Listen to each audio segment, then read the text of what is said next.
So before we start to talk about chapter 2, I want to remind you by this Saturday you need to submit at least one photo on the flickr and comment at least 2 photos from your classmates. So on the screen I'm showing one photo I took from Walmart the other day, and you can see these 2 brands of the flowers are sold in different price. So obviously the one on the left hand side is more expensive on the right hand side. So why that happen? So you can think about the brand of each flowers cause the difference of the price. So people do want to pay the price premium to buy the more famous flowers. And so you can give some similar comment on your own photo. So I just use this as example to set you to think about where you can find economics in your life. So chapter 2 is the U.S. economy, a global view. So before we start to talk about adding content, again, I want to emphasize the key concept during in this whole chapter. So this chapter is focusing on talk about what, how, for whom, again, but in a specific content that is for the United States. So we want to know what US has already produced. So in order to answer that question, you need to know what is GDP and what is the GDP per capita and how do you measure the GDP growth. And you want to know the change of 3 sectors or the 3 industries and how American produce. In order to answer that question, you need to know the following concept: the labor intensive, capital intensive, and the factor mobility, the outsourcing, and the role of the government. And the third question, core issue, for whom the United States produce.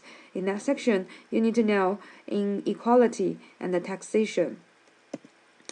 So before we start to talk about the main content, I want you to watch 2 videos and try to think about, does US economy affect your own life and how the US economy looks like in the 2014.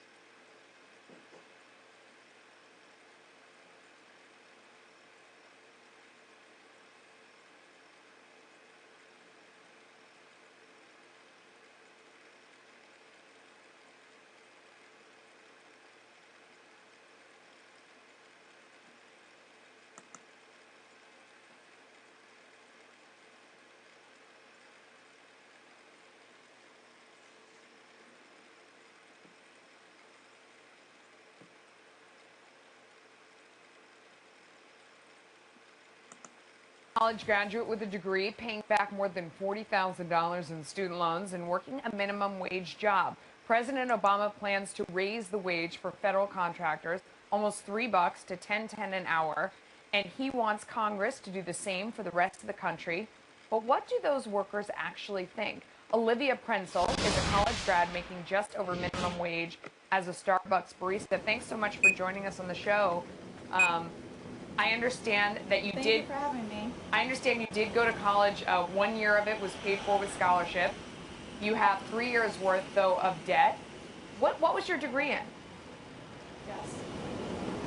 I majored in journalism and media studies and English. And what kind of jobs have you applied for? What's the feedback been like? I'm applying to a lot of journalism jobs, anything media related, whether it be online, radio, newspaper. I'm really open-minded considering the circumstances, but I have to admit that the feedback isn't as well as I'd planned it to be. Why do you think that is?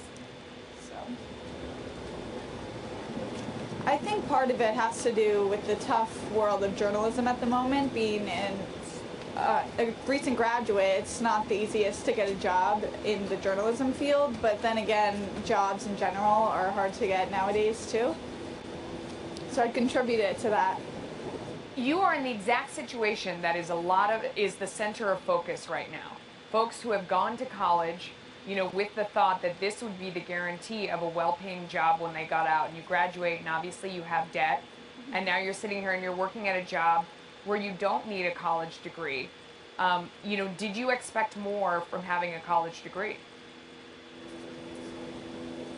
I really did. Honestly, I mean, Starbucks is a great place to work, but it's just not what was in my plans. I worked at my college newspaper at Rutgers University for 3 years.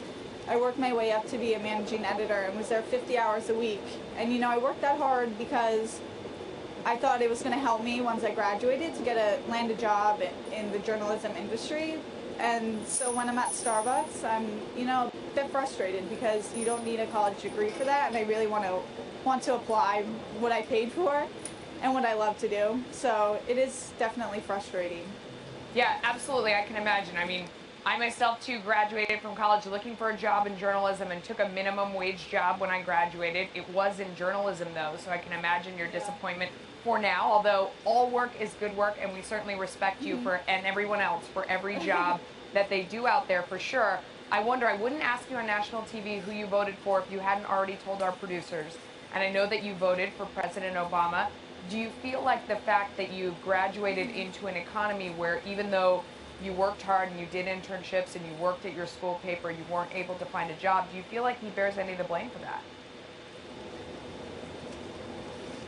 You know, my thought process, I haven't attributed my lack of a job towards, you know, President Obama, but I do know that the economy isn't that great for having to get a job right out of college, and it's unfortunate, but I mean, I'm going to keep working hard at it. Starbucks is what I have to do, so I'm going to do it to pay off my loans, and, you know, just keep applying until I get that job.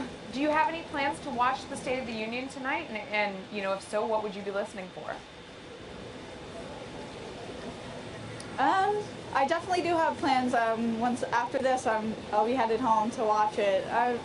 I'll be listening for, you know, something related to minimum wages and seeing if the economy is gonna, you know, get better in hopes of me getting a job. Yeah, absolutely. I mean, one of the things that we understand he's going to be talking about is raising the minimum wage.